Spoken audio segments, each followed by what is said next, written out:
RS football ഫാമിന്റെ പുതിയ വീഡിയോയിലേക്ക് എല്ലാ മാനുപക്ഷർക്കും സ്വാഗതം. നമ്മൾ ഇന്ന് സംസാരിക്കാൻ പോകുന്നത് ഇന്ന് രാത്രി നാളെ പുലർച്ചെ നടക്കാൻ പോകുന്ന അർജന്റീന വിസസ് കേപ്പ് വെർഡെ മത്സരത്തെ കുറിച്ചാണ്. ഇന്ന് രാത്രി ഇന്ത്യൻ സമയം 3:30 നടക്കാൻ പോകുന്ന മത്സരം സാധാരണ ഒരു റൗണ്ട് ഓഫ് 32 മത്സരത്തിൽ അപ്പുറത്തിൽ ഒരു ഇമ്പാക്ട് ഇല്ലാതെ മത്സരം അച്ചങ്ങായി ആ ദുർമന്ത്രവാദി വന്നിട്ട് ഇപ്പൊ വല്ലാത്ത ഹൈപ്പാക്കിയിരിക്കണം. എന്താ കാരണം എന്ന് പറഞ്ഞാല് ഇയാൾ പറഞ്ഞിരിക്കുകയാണ് കേപ്പ് വെർഡെ അർജന്റീനയെ പരാജയപ്പെടുത്തുന്നത്. ഇയാൾ മൊത്തം ആഫ്രിക്കൻ രാജ്യങ്ങളെ സപ്പോർട്ട് ചെയ്തിട്ട് പറയുന്നുള്ള കാര്യങ്ങൾ കോമൺ സെൻസ് ഉള്ളവർക്ക് ചിന്തിക്കാനുള്ള കാര്യമുള്ളൂ. പക്ഷെ അർജന്റീന വിരോധികൾ തലയിൽ കയറ്റി വെച്ച് നടക്കാൻ പോകും ദുർമന്ത്രവാദികൾ. ഇപ്പൊ ആരെയൊക്കെ തോൽപ്പിക്കണ്ടേ? കേപ്പ് വെർഡെ തോൽപ്പിക്കണം, ദുർമന്ത്രവാദികളെ തോൽപ്പിക്കണം, പിന്നെ സാമ്പാർ മുന്നണി അവരെ തോൽപ്പിക്കണം. അല്ലാതെ എന്താ പറയാ?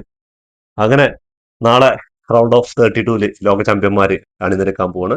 താരതമ്യേന ദുർബലരായിട്ടുള്ള ഒരു കേപ്പ് വെർഡെ എന്ന് പറയുന്ന ടീമാണ്. പക്ഷെ വേൾഡ് കപ്പാണ്. റൗണ്ട് ഓഫ് 32 അവരെത്തിയിട്ടുണ്ടെങ്കിൽ അവര് നിസാരക്കാരല്ല. എന്താ പറഞ്ഞാല് അവര് എച്ച് ഗ്രൂപ്പിൽ നിന്ന് ഒരു കളി പോലും തോൽക്കാതെ ഒരു കളി പോലും വിജയിക്കാതെയാണ് ഇവര് ഈ റൗണ്ട് ഓഫ് 32 വരുന്നത്. ആദ്യ മത്സരത്തിൽ സ്പെയിനിനെ ഗോൾ ചെയ്ത് സമനില തളിച്ചു. പിന്നെ ഉറുഗ്വ ആയിട്ട് 2-2 സമനില. അതിനുശേഷം സൗദി അറേബ്യ ആയിട്ട് ഗോൾ ചെയ്ത് സമനില വീണ്ടും. അങ്ങനെ അവര് തോൽക്കാതെയും ജയിക്കാതെയും അടുത്ത റൗണ്ടിലേക്ക് കയറുന്ന ആദ്യ ടീമായിരിക്കും. അതേപോലെ തന്നെ ഈ വേൾഡ് കപ്പിൽ അവരുടെ ആദ്യ ഗോള്, ലോകകപ്പിൽ തന്നെ ആദ്യ ഗോൾ അവർ ഉറുഗ്വയ്ക്കെതിരെ അടിച്ചിരിക്കുകയാണ്.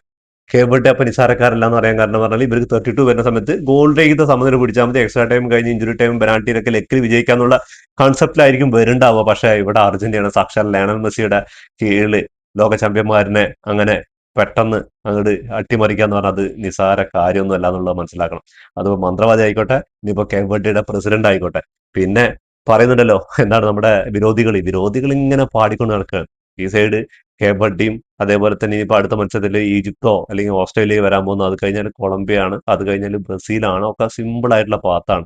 എന്തായാലും ഒരു വഴിക്കാരും പറയില്ല സിമ്പിൾ ആണ്. എന്താ പറഞ്ഞാൽ സെമി ഫൈനലിൽ ബ്രസീൽ എത്തുന്നുണ്ട് എന്നുള്ള കാര്യമാണ്. അവര് ബ്രസീൽ ആ ഭാഗത്ത് നിന്ന് വിജയിച്ച് വരികയാണെങ്കിൽ ബ്രസീൽ എത്തുന്നുള്ള കാര്യമാണ്. അപ്പോ മറ്റൊരാളുടെ കാര്യം പറഞ്ഞിട്ട് കാര്യമില്ല. അവരിപ്പോഴും പറഞ്ഞുകൊണ്ടിരിക്കുക തന്നെയാണ്. അവര് ജയിച്ചിട്ട് ഗ്രൂപ്പ് ചാമ്പ്യന്മാരാണെങ്കിൽ ഇത്ര ടഫുള്ള ആ ഭാഗത്ത് പോകേണ്ട കാര്യം ഉണ്ടായിരുന്നോ?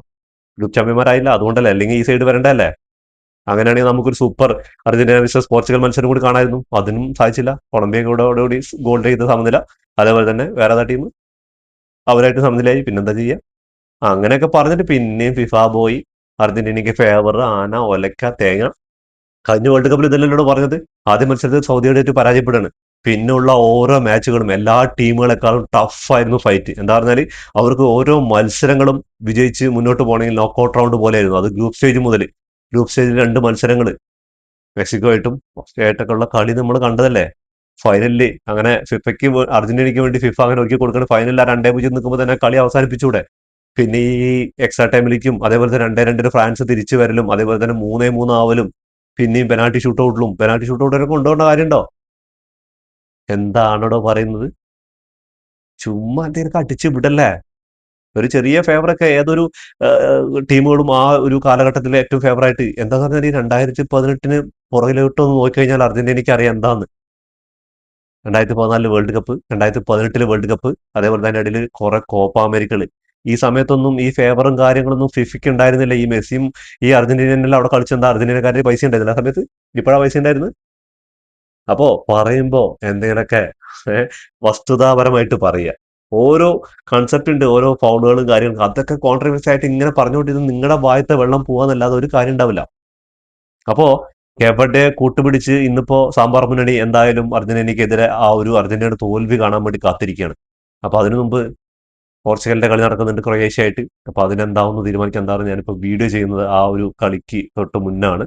അപ്പൊ എന്തായാലും പോർച്ചുഗലും അർജന്റീന ആയിട്ടുള്ള മത്സരം വരികയാണെങ്കിൽ അത് ഫൈനലിൽ മാത്രമായിരിക്കും എന്നുള്ള കാര്യമാണ്. അപ്പോൾ ഫൈനലിൽ വരെ 2 ടീം എത്തണം. ആ ഭാഗത്താണെങ്കിൽ എന്താ പറയാ, ഫ്രാൻസും സ്പെയിനൊക്കെ മറികടന്ന് പോർച്ചുഗൽ വരണം. ഇവിടെ ആണെങ്കിൽ ബ്രസീലിനെയും ഇംഗ്ലണ്ടിനെയൊക്കെ കടന്ന് അർജന്റീന വരണം. ഈ 2 ടീമുകളും എത്രമാത്രം അവിടെ എത്താൻ പറ്റുന്നുള്ള കാര്യത്തിലും ഒരു ഉണ്ടല്ലോ.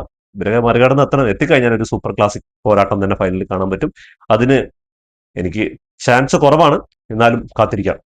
അപ്പൊ എന്തായാലും നാളത്തെ സ്ക്വാഡ് എന്ന് പറഞ്ഞാൽ മെസ്സി സ്റ്റാർട്ടിംഗ് ലെവൻ ഉണ്ടാവും, അതിൽ യാതൊരു സംശയമില്ല. അതേപോലെ തന്നെ ഊലിയൻ ആൽവാരസ് ആണോ അതോ ലൗതാറോ മാർട്ടിനസ് ആയിരിക്കും സ്ട്രൈക്കർ റോളിൽ ഉണ്ടാവുക എന്നുള്ള കാര്യം ഇപ്പോഴും സംശയമാണ്. എന്റെ ഒരു അഭിപ്രായത്തിൽ ഇനിയുള്ള നോക്കൌട്ട് റൗണ്ടുകളിലൊന്നും എന്തായാലും സ്കലോണി ആ ഒരു പരീക്ഷ നിൽക്കില്ല. ഊലിയൻ ആൽവാരസിന് തന്നെ ആയിരിക്കും സ്ട്രൈക്കർ റോളിൽ. അതേപോലെ സബ്സ്റ്റിറ്റ്യൂട്ട് ആയിരിക്കും ലൗതാറോ മാർട്ടിനസ് വരിക. അങ്ങനെ തന്നെ വന്നാൽ തന്നെ മിഡ് നമുക്ക് പിന്നെ നോക്കണ്ട, അത് പഴയ മിഡ് തന്നെയാണല്ലോ. മക്കാലിസ്റ്ററും അതേപോലെ തന്നെ എൻസോ ഫെർണാണ്ടസും ഡീപോളും അതേപോലെ തന്നെ അൽമാഡ ആയിരിക്കും ആ വിങ്ങില്. എന്തായാലും എന്തൊക്കെ പറഞ്ഞാലും ഈ ഒരു വേൾഡ് കപ്പിൽ ഇപ്പോ ഫ്രാൻസും അതേപോലെ തന്നെ സ്പെയിനൊക്കെ മിന്നും ഫോമിൽ കളിച്ചുകൊണ്ടിരിക്കുകയാണ്. പക്ഷെ ഇവരെയൊക്കെ മറികടക്കണമെങ്കിൽ ഏഞ്ചൽ ഡി മറിയ എന്ന് പറയുന്ന അർജന്റീനയുടെ ആ ഒരു മാലാക, അയാളുടെ ആ ഒരു ശൂന്യത ഇപ്പോഴും ആ അർജന്റീൻ ടീമിൽ ശരിക്കും അതാണ് ഈ ഒരു സ്ക്വാഡ്, ഈ ഒരു എന്താ പറയാ, ഈ ഒരു സ്ക്വാഡിൽ, ഈ ഒരു സ്റ്റാർട്ടിംഗ് ലെവലിൽ തന്നെ മാറ്റം വരുത്താനുള്ള കാരണം ഇത് തന്നെയാണെന്ന് പറയാം. എന്താ പറഞ്ഞാല് അയാൾ ഉണ്ടാക്കിയ ഇമ്പാക്ട് ഉണ്ടല്ലോ ആ ഒരു അർജന്റീനൻ ജേഴ്സിയിൽ, 2 കോപ്പ അമേരിക്കയിലും അതേപോലെ തന്നെ ഫൈനലിസ്റ്റിലും പിന്നെ ഒരു വേൾഡ് കപ്പിലും എന്താണ് നമുക്ക് തന്നത്, അത് നമുക്ക് എല്ലാവർക്കും അറിയുന്ന കാര്യമാണ്. അപ്പൊ എന്തായാലും മെസ്സിയുടെ ഇനി ഇപ്പൊ റെക്കോർഡിന് ഒരൊറ്റ ഗോളിന്റെ ബാക്കിലാണ് എംബാപ്പെ നിൽക്കുന്നത്. അതേപോലെ ഹാരി കെയ്നും അതേപോലെ തന്നെ എന്താ ലുക്കാക്കു ഒക്കെ പുറകിൽ വന്നുകൊണ്ടിരിക്കുന്നുണ്ട്. അപ്പൊ ഈ വേൾഡ് കപ്പ് ഗോൾഡൻ ബൂട്ടിലുള്ള പോക്ക് എന്ന് പറഞ്ഞാൽ ഭയങ്കര കടികട്ടിയാണ്. അത് ഏത് സമയവും തട്ടിയെടുക്കാം. അതേപോലെ തന്നെ ഏറ്റവും ടോപ്പ് ഗോൾ സ്കോറർ ആയിട്ടുള്ള ലയണൽ മെസ്സിയുടെ റെക്കോർഡ് അത് എത്രമാത്രം സുരക്ഷിതം പറയാൻ പറ്റില്ല. കാരണം എംബാപ്പയ്ക്ക് ഇനിയും വേണ്ടി വന്നാൽ ചിലപ്പോൾ 2 വേൾഡ് കപ്പ് കളിക്കാം. ലയണൽ മെസ്സിക്ക് ചിലപ്പോൾ 1 വേൾഡ് കപ്പ്, അതും ഉറപ്പില്ല. ഈ വേൾഡ് കപ്പോടെ ചിലപ്പോൾ ആൾ നിർത്തും. അങ്ങനെയാണെങ്കിൽ ആ റെക്കോർഡ് ചിലപ്പോൾ എംബാപ്പേന്റെ പേരിലേക്കും. പിന്നെ നമ്മൾ ക്ലോസ് ആദ്യം അടിച്ചപ്പോൾ ആരും തകർക്കില്ല എന്ന് വിചാരിച്ചാണ്. അപ്പോൾ എംബാപ്പയും മെസ്സിയൊക്കെ തകർത്തു. അപ്പൊ ഇനിയും ആൾക്കാർ വരും. അതേപോലെ തന്നെ ഫുട്ബോൾ ലോകമാണ്, അതിങ്ങനെ കളി ഇങ്ങനെ കണ്ടുകൊണ്ടിരിക്കും. പുതിയ പുതിയ ജനറേഷനിൽ, പുതിയ പുതിയ തലമുറയിൽ പുതിയ പുതിയ ആൾക്കാർ വരും. എന്നിരുന്നാലും റൊണാൾഡോ, അതേപോലെ തന്നെ മെസ്സി, അതേപോലെ തന്നെ നെയ്മർ, ഇവരുടെ ഒരു കാലഘട്ടം അത് ഈ വേൾഡ് കപ്പോടുകൂടി കഴിഞ്ഞു പോകാന്ന് ആലോചിക്കുമ്പോൾ വല്ലാത്തൊരു വിഷമമുണ്ട്. എന്താ പറയാ, അതൊക്കെ ഫുട്ബോളാണ്, അതൊക്കെ അങ്ങനെ തന്നെയാണ്. നമ്മൾ നെടുവീർപ്പ് വിട്ടിട്ട് തന്നെ ഈ ഒരു കാര്യങ്ങളൊക്കെ നമ്മൾ എന്താ പറയാ ഉള്ളി നമുക്ക് ഇവരുടെയൊക്കെ ലൈവായിട്ട് കളി കാണാൻ പറ്റിയെന്നുള്ളതാണ്. ഈ ഫാൻ ഫൈറ്റും കാര്യങ്ങളൊക്കെ നിർത്തിയിട്ട് നമ്മൾ ഇതൊന്ന് ആലോചിച്ച് നോക്കാം.